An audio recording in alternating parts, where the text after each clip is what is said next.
Good. I'm seriously stoked for this, guys. I am very excited. Mike's the best I know at treating concussions, and you know more research than anyone else I know, with concussions. So I'm stoked for this. I got some of the latest stuff here. Let's talk about it. I'm happy you brought that. That's cool. What's happening, Performance Therapy Nation? This is Mike Quintons, your host of the On Cue Performance Therapy Podcast. Today we will be discussing everything concussions with two of the best in the business. Vestibular certified physical therapist and athletic trainer Mike Keenan, as well as Dr. Brandon Eck. Mike was on the podcast before to discuss concussions, as well as Dr. Eck, which we discussed his experience in roles in sports medicine, specifically endurance athletes and services he provides.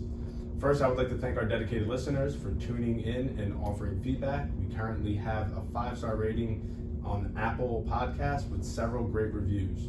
This is how we can reach more people, so please take 5 seconds, go down to the bottom of the page, click the 5-star rating, and leave a few words about how the podcast has provided value to you. Thank you for taking the time to leave a rating and a review. It means more to me than you'll ever know. Dr. Eck. All right, so we're going to get into this Concussion Roundtable in just a second, but I've got a couple intros. Dr. Brandon Eck is a sports medicine physician that earned his undergraduate degree at Villanova University, where he ran track and field for the Wildcats.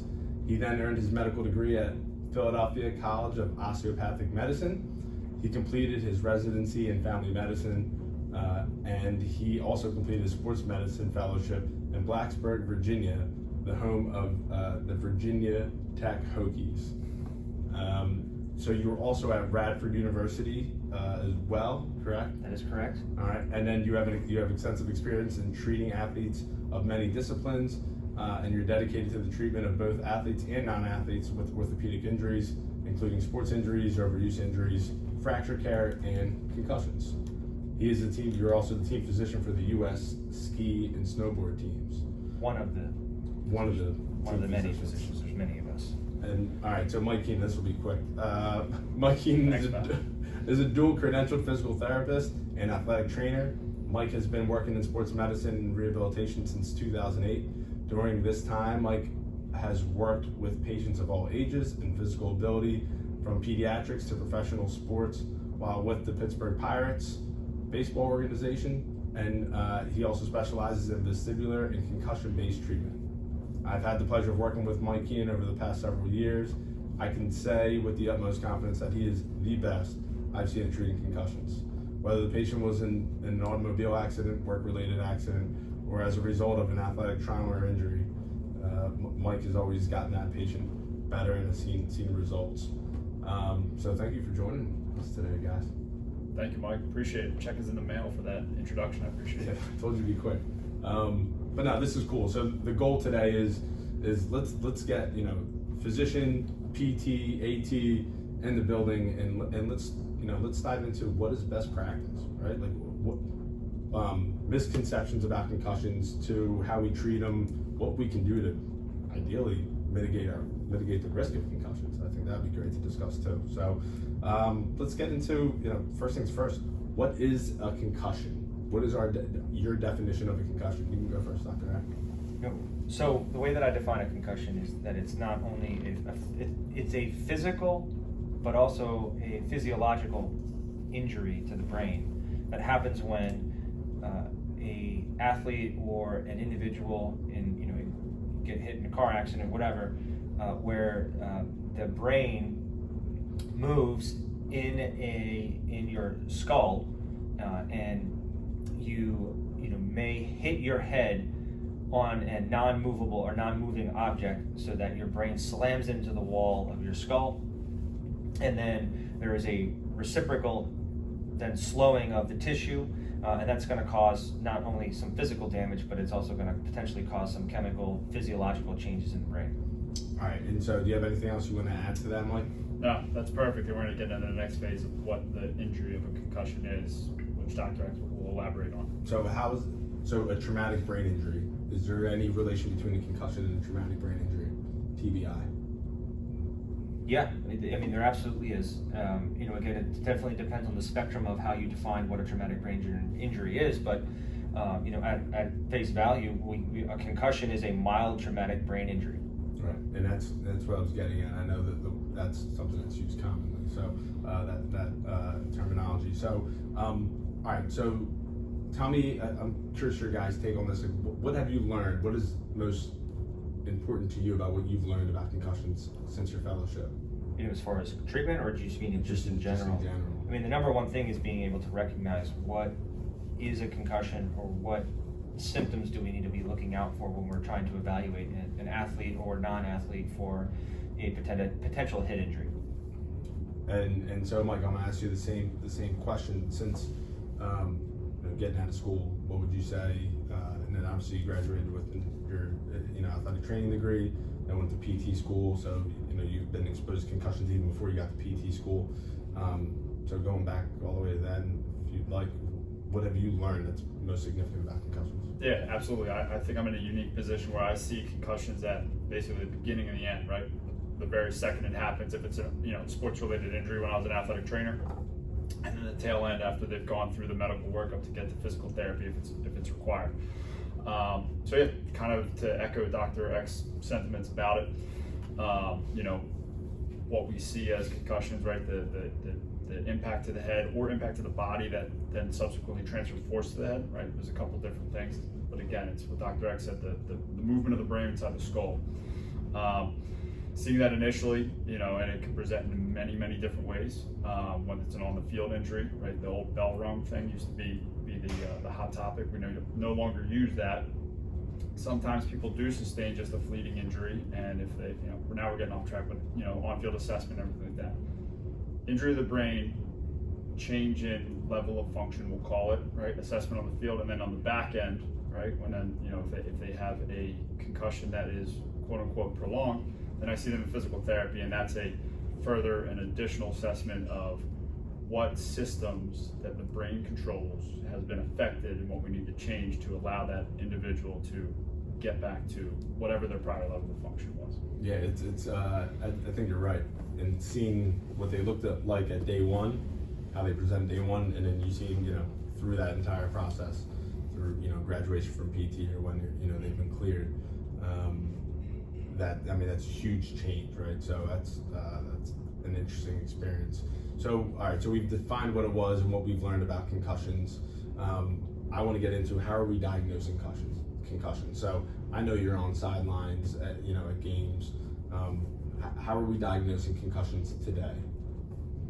I mean, it's still based on a clinical exam, right? Yep. So if I'm on the sideline of a football game on a Friday night, or I'm a wrestling mat on a Saturday morning, or lacrosse game, whatever sport, soccer, basketball, and I see an athlete get an elbow to the head, get the ball to the head, get clocked by a defensive back or a safety or a linebacker on the football field, they run into another player, and we see that, or a coach sees that, or the athletic trainer sees that, or maybe even a parent sees it.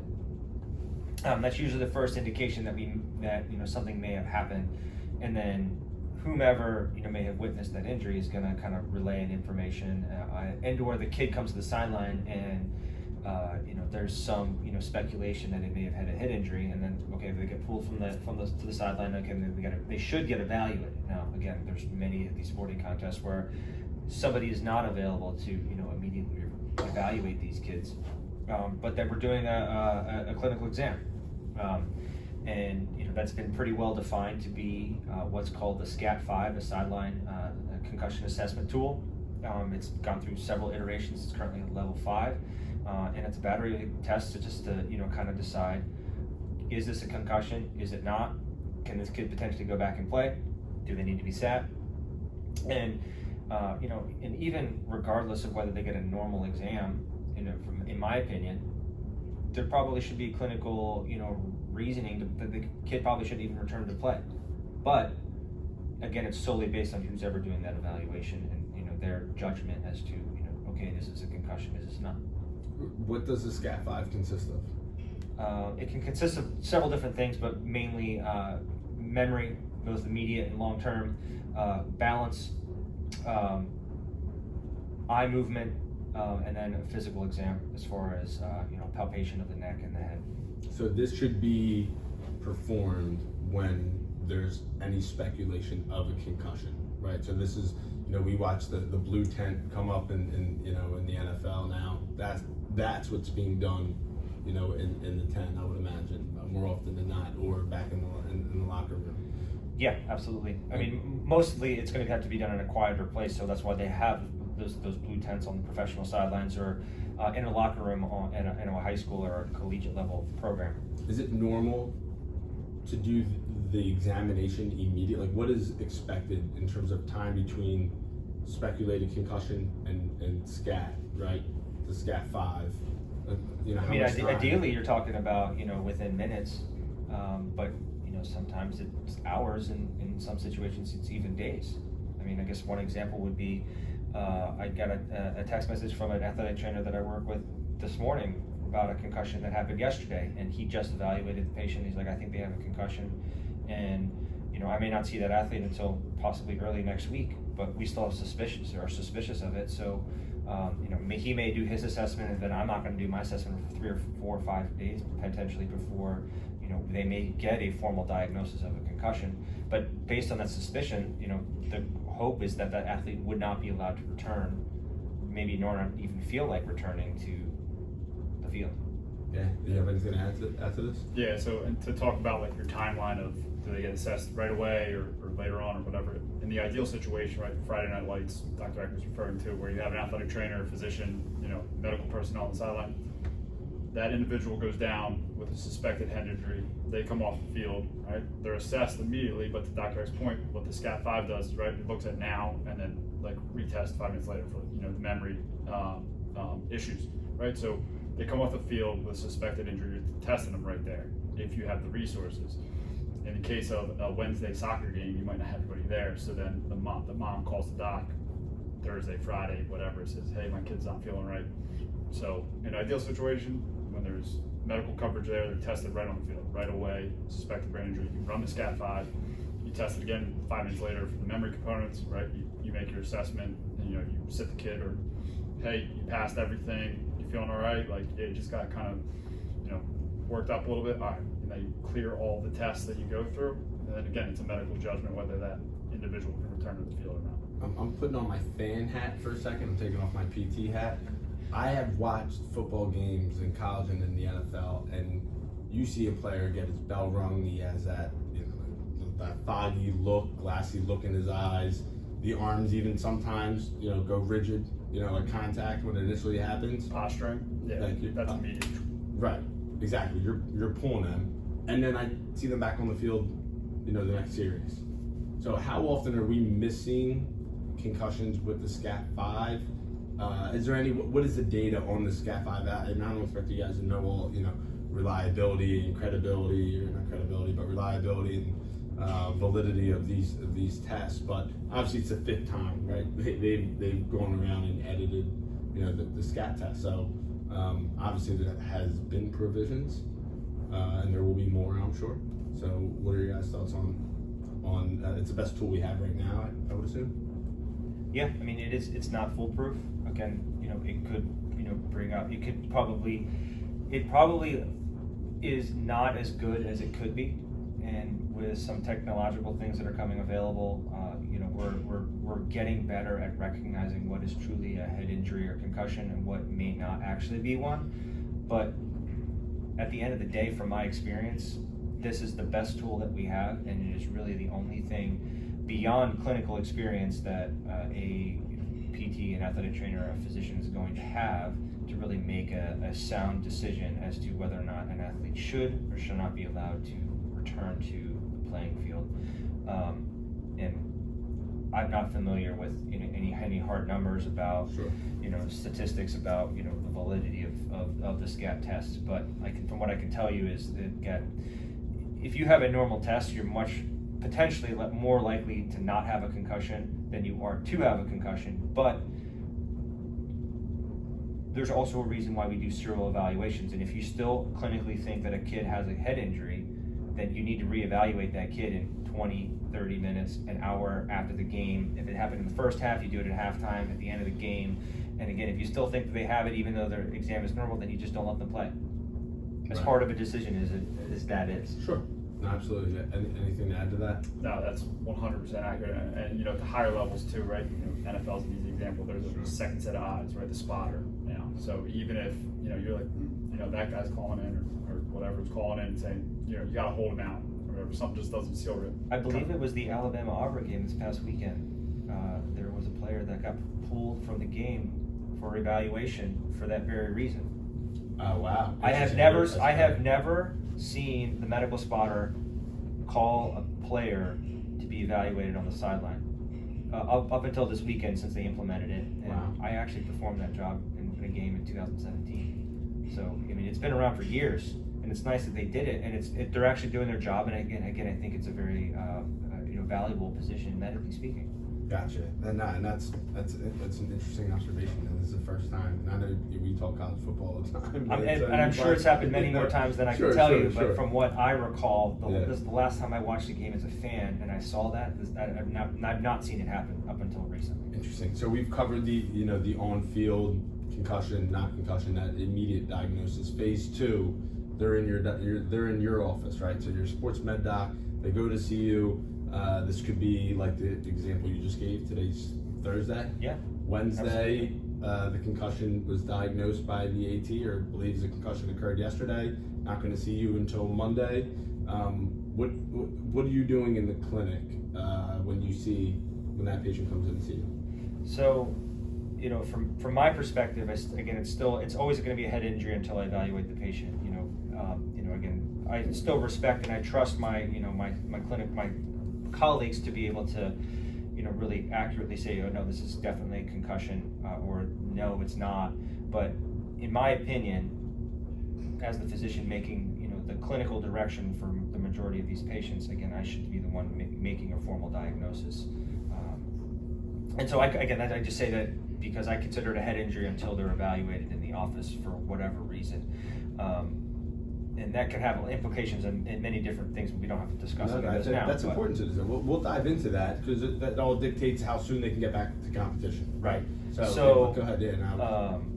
So if an athlete comes into my office, the way my assistant's going to help me, help room the patient, blah blah blah blah. But the easiest thing for me to do is have her or him give the patient the symptom checklist that's a part of the SCAT-5. So essentially, part of my examination is doing a SCAT-5 in the office, and based on those symptoms, I know, what's worse, what's better, and then if PT or an athletic trainer saw them initially, I can potentially get that score, and I can see, is it better, is it worse, is it no different, and then I get an idea of, what potential symptoms is this individual expressing.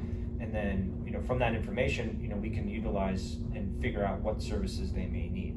All right. So the biggest thing that I have to do is figure out, do they have autonomic symptoms? Is that just headache? Is that light noise sensitivity? Is that just fatigue? Are they having sleep issues? Then on top of that, then do they have dizziness? Do they have eye issues? Problems seeing? Are they getting headaches, nausea and vomiting? Vision changes, especially trying to pay attention in school, or let's say drive a vehicle if they're not even an athlete. Then do they have cognitive issues? Mentally foggy, difficulty concentrating, thinking clearly, remembering. Some of these kids don't even remember what happened, let alone the rest of the game if they for some reason were missed on the sideline and now they're in the office. And then lastly, mood. Are they really anxious? Are they really nervous? Are they feeling sad? Is there some really kind of depression type symptoms, and then using all that information, I can then develop a plan of treatment. But again, it comes down to using that SCAT-5 information to help make my exam expedient. But then I'm going to then kind of pick what other tests do I need to do in the office to decide what else do I need to offer this patient. So it seems like, and almost, and again, this is going to be a common theme throughout this entire podcast. A concussion can result, the symptoms from a concussion can be an array of symptoms. You just described pretty much all of them that I'm aware of, at least. I think you've named like 20 different things that individual could be experiencing that would be correlated to their diagnosis of a concussion. So I'm curious so you've made these observations, or they fill out the checklist. do you perform another scat at that point, or are you now taking these symptoms and now you're deciding, okay, they need oculomotor therapy, or they need physical therapy, or they need, just rest? I guess, how do you dictate what is done next? Well, so first off, it depends on how long it's been since the original injury. Again, are they better, are they worse, or are they no different? And that initial period is really kind of the big rest period that they potentially need. And then the question is do they need more rest? And what type of rest do they actually need? So when I examine a patient, they're going to get the symptoms score, right when I walk in the room, and then I'm going to do balance. I'm going to, look at their eye motion. I'm going to do some dizzy vestibular testing. It's called. I'm going to check all their cranial nerves, just make sure everything's working and operating. I'm going to have a conversation with them, maybe their parents if they're under 18, and decide, okay, what observations has mom or dad made that's concerning, or may kind of reassure us that, okay, no, this is their normal baseline. And then maybe some events surrounding what actually happened. Again, if it's maybe not an athletic injury, maybe it's a car accident, whatever, to again decide, okay, was it a significant injury? What type of injury was it? Again, was it a blow to the head? Was it a blow to the body? Was it just getting hit with the airbag in a vehicle? Whatever it was. And then again, using all that information from a clinical perspective to then develop a treatment plan. Yeah, and I think it's also important to mention that you're also your responsibility is also to rule out anything that could be severe, that would indicate, okay, you need to go to the ER, or this could be it could be a fracture. There could be so you're getting maybe X-rays and things like that, some imaging, or you're doing vertebral artery testing, etc. So obviously you want to rule out anything that's severe as well. So I think that's also important to mention, that it's not only diagnosing the concussion, but let's make sure there's not anything serious going on as well. And there's even, I'll even bring up the point, a lot of people talk about these blood tests that are coming out. We're like, oh, well, I need this blood test that's going to recognize a concussion. I'm like, well, it hasn't been clinically proven that is an absolute necessity, and so, it maybe has some validity if there's some question as to whether or not, that a head injury or concussion has actually occurred, but it could be a useful tool, and it's definitely still in development going forward. So again, I'm excited to see where it goes, but again, that's something else that that's on the radar. Yeah, technology is going to be the future with concussions, right? We had the impact test at one point, which I know isn't utilized as much now, but there's going to be, in my opinion, there's going to be testing in the future, baseline or post or a blood test. So you've diagnosed concussion at this point in the office. What's next? Let's say, and I know you said it all depends on if they've improved since the initial trauma or not. So let's say they've slightly improved, or there is little to no improvement. So it's not worse, but it's not necessarily much better. If anything, maybe it's more of the same. Before we move forward, I do want to make the point of impact testing, and then the some other apps that are out there and that our schools are using. I do use that information if I have it available. Many schools can't afford the cost of some of these tests. There are a lot of schools that have implemented impact testing as a baseline, and also after an injury. And it is really important if they have that stuff that I see that. Is it absolutely necessary? I will honestly say no, because again, it still comes back to based on my clinical assessment or any physician's clinical assessment as to whether or not based on what we know best principal practices, is this a concussion? Then again, I use all that information to decide, okay, yes, what services are recommended for these types of injuries. Is it more imaging? Is it maybe some blood work just to make sure nothing else kind of interesting is going on? Is it physical therapy? And then again, we're definitely going to dive into this, I hope. Again, what type of physical therapy, because there's several different ones that are out there. Yep. Do they need to go see a headache specialist? Do they need to go see an eye specialist? Do they need to go see a psychiatrist? Do we need to talk about counseling and some other things that can be very helpful in managing these types of patients? Okay, so where's the best way to go with this one? Where do you want to go with this next, Dr.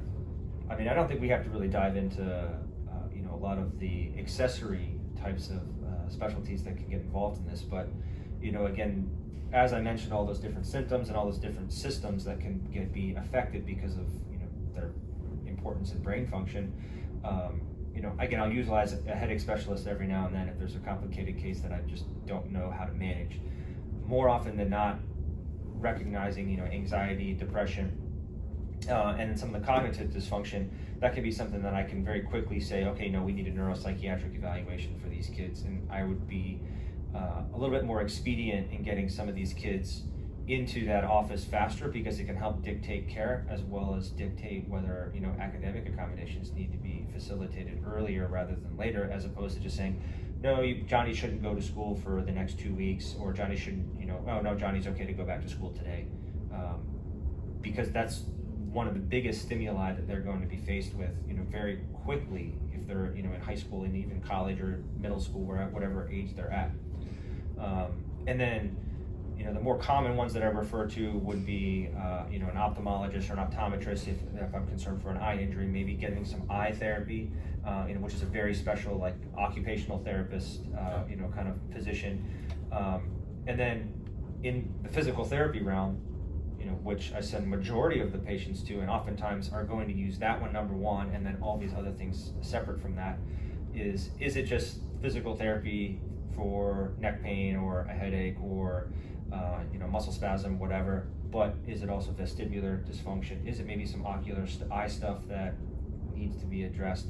And who, as far as the therapists that I know of in the area or I have rapport with, who are able to take care of all or even just one of those dynamics. So you mentioned rapport in there with the physical therapist. That's of the utmost importance, because there needs to be a communication between the physical therapist and you based on what they are seeing as the patient hopefully progresses, right? Because you saw the patient for an hour, 4 days after the injury, or 2 days, or 1 day after the injury, or maybe it was just on the sideline. Nonetheless, from that office visit to the PT 2 weeks later, a week later, the time Mike Keenan would spend with the patient is hours, 12 hours, 8 hours, 6 hours, more than you've seen that patient. So I think I'm gonna echo that communication, until I'm blue in the face, because that's, in my opinion, that's where the collaboration between the two really comes together in optimizing care for that patient.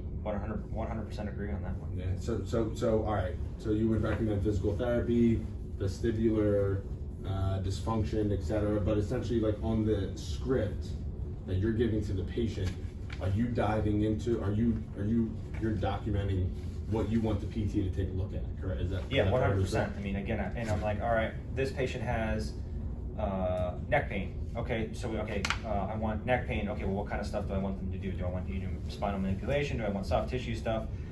Maybe they want to do some, if it's available in your state, dry needling. Maybe an option. Is it just stretching? What kind of component do we need to focus on? If it's if there's a vestibular component, okay, well, we need to work on maybe doing an Epley maneuver or something to help with that kind of system, and then work on balance. If there's an eye issue, okay, we're going to do some visual things, and then over a series of visits, and maybe putting all of those pieces together, as we address all the several different components, and let the body kind of help facilitate the recovery of that athlete. Okay, so there's a diagnosis for PT. Now, I would say, my opinion, and I want your take on this. I want you to dive into treatment, assessment and treatment. It is not I don't think it is the most common that a physician would see, sports med doc would see a patient, student athlete, within 3 to 4 days after the initial trauma. Are they seeing you in less than a week? How common does that occur? How often are you seeing a concussion within a week of the initial trauma? Like, yeah, I would say very infrequently, but to Dr. X's point, when you have a good rapport with someone, that's going to happen faster, right? So if Dr. X trusts me, he's like, you know what, instead of just seeing, like, let's reevaluate in 3 or 4 days, we identified Johnny has a concussion. It might be in that, and we can talk about percentages, it might be in that 70% that recovers in 7 to 10 days, which I know refers back to what me, you, and Steve were talking about on the previous podcast. But you know what? I'm going to send him over to Mike. I think there's some stuff going on here, right? That happens fast because he knows what I do, and we have that rapport. I'd say that's a small percentage, just given my experience. Sure. most of the time, I think it is a further delay, and it's more of a delay of Johnny getting to Dr. Eck than it is Dr. Eck sending Johnny to Mike, if that makes sense. Sure. And that usually happens because, if I, going back to my AT days, somebody gets injured on the field, or it was a athletic event that wasn't covered, right? They go home, I fell off, whatever, I go to sleep. Mom and dad say, just take it easy for the weekend, right? You're not feeling better, come Monday. All right, let's call and get in a few days later, you get evaluated. Maybe it's by your pediatrician, who might not, again, specialize or, go all in on concussion type stuff. So they say, all right, rest a little bit longer, because that was the old, world thought process. They're not better, right? They go in for reassessment. Okay, now the flags get raised. So at that point, the original injury might have been 3 weeks ago, right? So at that point, that's what I'm seeing. Usually is that it's several weeks after the initial injury do they get to me. Yeah. What, do you have anything to add to that? Yeah, I mean, again, if you guys want to, talk about, literature that's out there, there was a great article in 2020 that I found, and I talk about this article a lot. It was in the Journal of Neurosurgery in Pediatrics, and they looked at the association of time to clinic visit with prolonged recovery in pediatric patients with concussions. And for those that like stats, odds ratios here, early versus late presentation, so less than 7 days versus 8 or more days, the odds ratio was 9.8. So, 10 times essentially the likelihood of having prolonged symptoms. An average recovery is what, 2 weeks? Okay, so that's twice the normal already if you're a week behind about presentation to getting evaluation. Physical exam findings, if you have a positive BOMS assessment, it's only 5 times, 5.18. History of migraines, 4. Okay, so 4 times more likely to have prolonged recovery. And then just based on the primary concussion symptom score checklist, the odds ratio was 1.04. So essentially, not much more than baseline. So again, that's why we come up with all of these things. And we can say this until we're blue in the face, but the faster you get these kids evaluated, the faster that we're going to recognize these concussions, the faster we're going to get them treated, and the faster we're going to get them back. I think if there's one thing I hope our listeners take from this, it's that these athletes and anyone who is you're skeptical or speculating a concussion, they need to get the help into the right help now, yesterday, right? Like, and that was a great example that you said, Mike, because that's reality, right? Johnny got his bell rung. We'll see how he feels tomorrow. And then they have practice Saturday morning, the walkthrough, after football. I know that's common with concussions, and they do they watch film, and there's no AT there that morning because they just worked a 70-hour week. Fair. And then Sunday comes around, Monday comes around, and now we're 3 days later, and now the AT sees, Johnny, hopefully, Johnny went in to see the AT, because I know football, they might be off on Monday, so then they come in on Tuesday, maybe they see, the AT then, and then they refer, to sports medicine, hopefully sports medicine, but if they see the pediatrician, and then they see a neurologist, not that they're not equipped to see, sports concussions, but I think we have to ask ourselves, how many sports concussions are they seeing, a year compared to sports medicine? That's just reality, right? So I know I'm dragging this out, but they got to get to the right person now. Like, we can't waste time. And you can go to urgent care to get a script or get an authorization to see, we're dealing with insurance, we're dealing with, availability, we're dealing with schedule conflicts, we're dealing with situations at home, we're dealing with education. There's so many variables and what may cause a delay in getting to the right provider, which is, like you said, 10 times, 10 times more likely to delay care or to delay, return to recovery. So I'm happy you brought that up. And I have another study too that said the exact same thing. 2 key takeaways from this study. And this study was titled "Average Symptoms, Severity, and Related Predictors of Prolonged Recovery in Pediatric Patients with Concussion," also published in 2020. Symptom severity was more likely to indicate related prediction of prolonged recovery, as well as the length of time until initial evaluation. Yeah, and it's the same thing over and over. And my the big thing, and I talk about all the athletic trainers for the schools that we work with, and that ideally, if you know you have a concussion and you're a clinician, whether you're an athletic trainer, physical therapist, provider, 2 to 3 days should be the kind of like ideal window for that athlete to be in the office. They've had a little bit of time to have some brain rest, kind of recover, get their feet underneath them. They may not be normal, they may be worse, but at least they've had some brain rest and kind of complete brain rest when I say that. No school, most often it's going to happen in football on a Friday night, so by Monday they should be in the office, Tuesday at the latest, to be evaluated and at least kind of be aware of, so-and-so has symptoms that we potentially need to be treating, so we can minimize their recovery time. Yeah, it's all about efficiency and resources and communication. Which are all big pieces of this pie that are hard. Without a doubt, because it takes time and energy, and it's tough. I get it. So I want to dive into the assessment if we're going to move on from that piece. Yeah, absolutely. I just want to echo Dr. X's sentiments about 24, 48 hours, right? Complete relative total rest. And then with the assessment part, it's one of the things I wanted to mention. We can only help. It can't hurt to get assessed. It can't hurt to go through a vestibular evaluation. It can't hurt to go through an oculomotor assessment. It can't hurt to go through a SCAT 5 and everything like that. So it's one of those things where we're in a nice position where you have an injury, suspected concussion, 24 to 48 hours rest, perfectly good. Still our top recommendation, right? And then get assessed.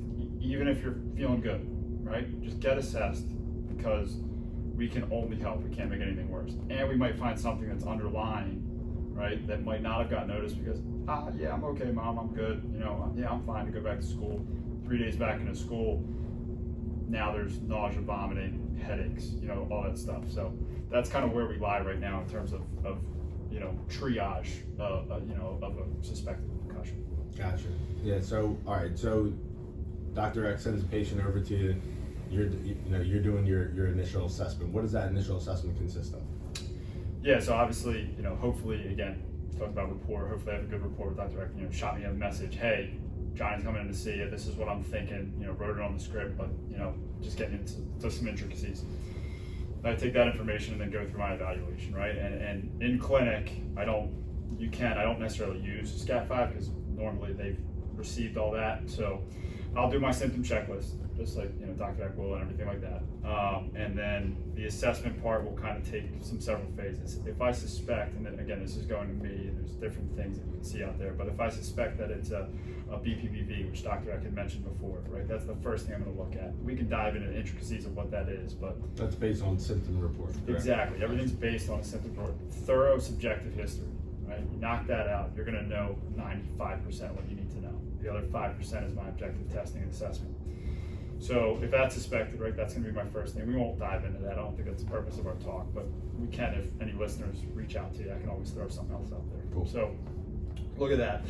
Then I'm going to look at their ocular motor assessment, right? So, and again, a lot of this is going to echo what Dr. X said.